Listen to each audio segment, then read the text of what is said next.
Hi, I'm Claire, and I'm bringing the Read and Reflect video for this week.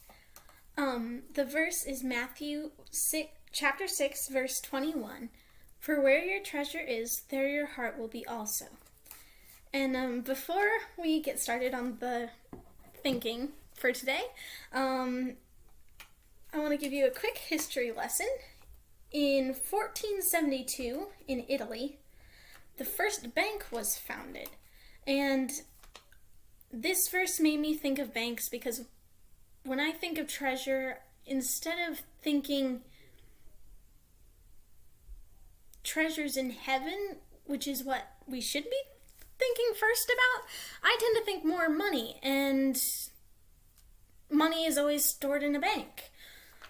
And while I was thinking about banks, I was thinking, well, you can't just earn money and it magically appears in a bank. You have to give it to a bank.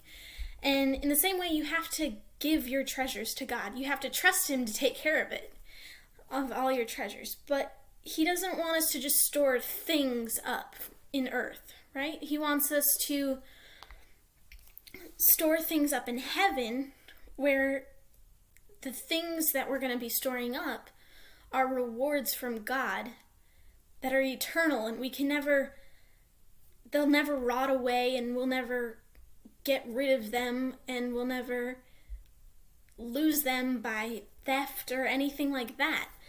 And I was talking to my mom about this verse, and she said she tended to focus more on the now instead of what was eternal.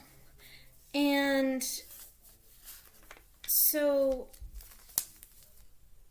there are certain treasures that we can only find in heaven with God, and we have to put our time and our effort and ourselves into building a relationship with God so that we can go to heaven and get those treasures.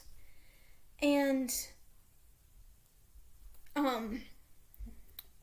part of the verse that stuck with me was, there your heart will be also. And every time I read this verse, I have the thought of what do they mean by heart? And